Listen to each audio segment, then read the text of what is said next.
America is the richest and most powerful country in history, but America's rise to number one was actually quite unexpected. In fact, most of North America was ignored for more than 100 years after it was discovered. Here's a map that was made right before Christopher Columbus discovered America. The Vikings said they had discovered an island somewhere over here, but no one realized that it was actually a continent.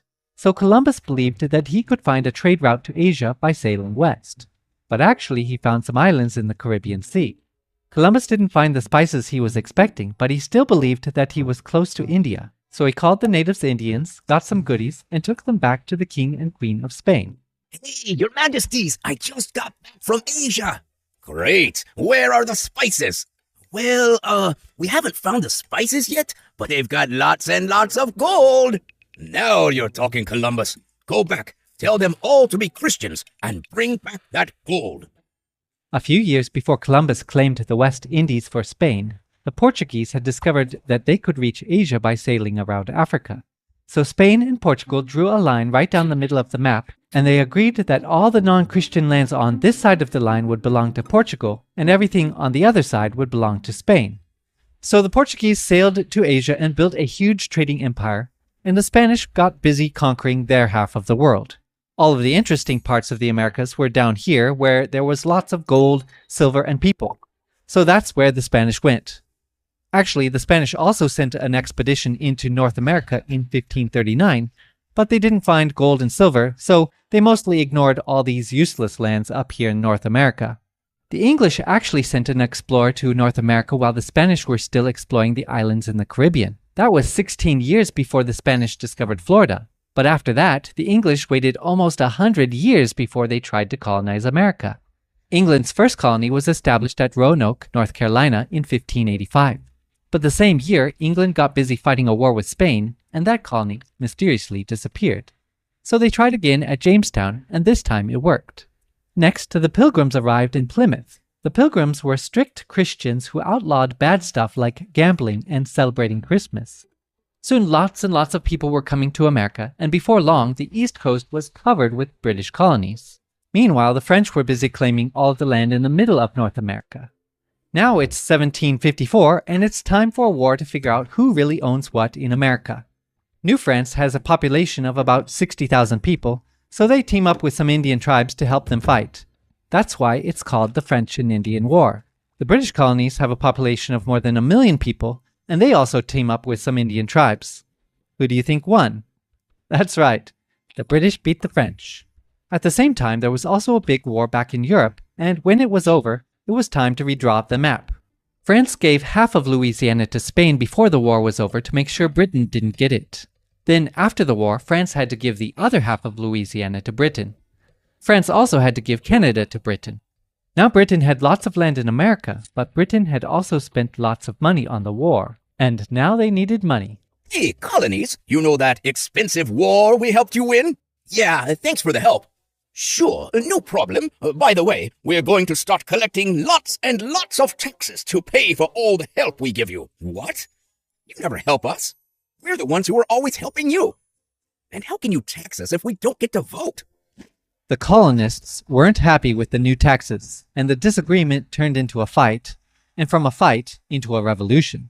On the 4th of July, 1776, the Americans declared their independence from Great Britain. And that was the beginning of the United States of America, right? Not quite. It would be 5 more years before the Americans won their War of Independence. And after they had won their freedom, they had a new problem. The government they had created was a complete mess. The 13 colonies had essentially become 13 independent countries that were only united in name. The new nation was failing, and it was failing fast. So the Founding Fathers wrote a new constitution and created an entirely new federal government that actually worked.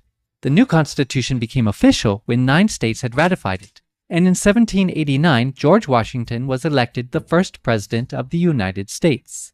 But the USA was only this big, and all the land over here belonged to Spain. So how did America get more land? Well, over in France, a guy named Napoleon seized power and started conquering Europe. Napoleon also wanted to build an empire in America, so he made a deal with Spain that would give Louisiana back to France. But the Americans needed to use the Mississippi River to send goods to and from other places, and they were afraid of what Napoleon might do if he controlled the river. So America asked France to sell New Orleans to them. You know my plans for a great empire in North America. But now I must invade Britain. We can build our empire in America after we defeat the British. But if the Americans discover our plans for America, they will support Britain, which could be fatal. But if we sell Louisiana to the Americans, they will be our friends forever, and Britain will be ours. It would be foolish to sell our largest territory, and the Americans only want New Orleans.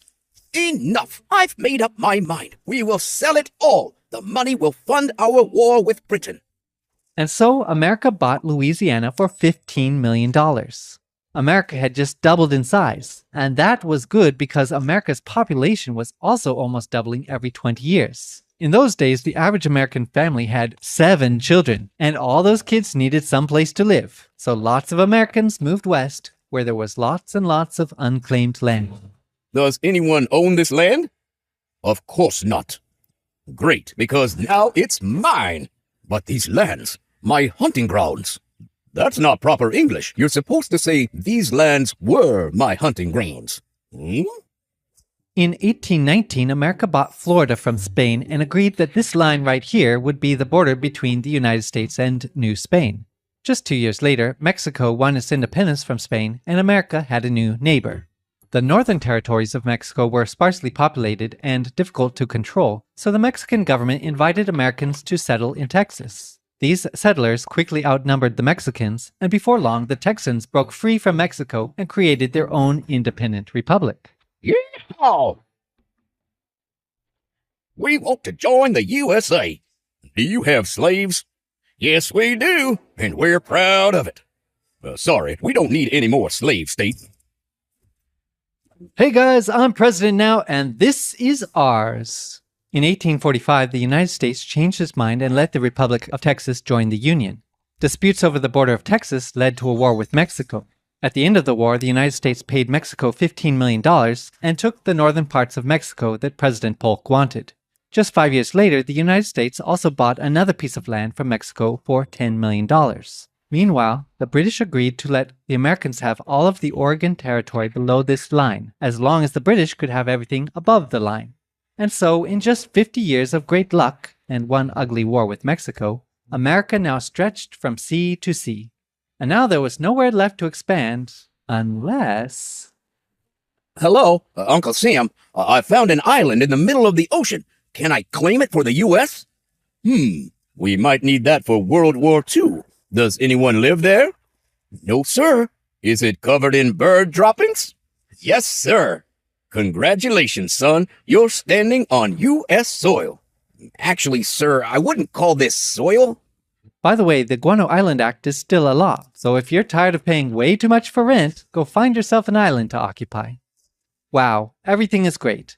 Right after the Americans got California, word spread that gold had been discovered, and lots of people rushed to California to help dig up the gold. Up in the Oregon Territory, there was lots of free farmland. America was thriving and there was peace on all sides. But there was a big problem on the inside, and that was the problem of slavery. In northern states, slavery was illegal, and many considered it to be a great evil that must be stopped. In the South, slavery was an important part of the economy. The Americans had been arguing about slavery for decades, but everything came to a head when Abraham Lincoln was elected president in 1860. Many people in the South believed that Lincoln would abolish slavery, so most of the slave states separated from the United States and made their own country. That led to a big civil war. Lots of people died, the North won, the slaves were freed, and the United States was united again. I'm sorry to hear about the assassination of President Lincoln. Yeah, another assassin tried to kill me on the same night, but I survived the stabbing. That's terrible. I mean, it's terrible that you were stabbed, but I'm glad that you survived.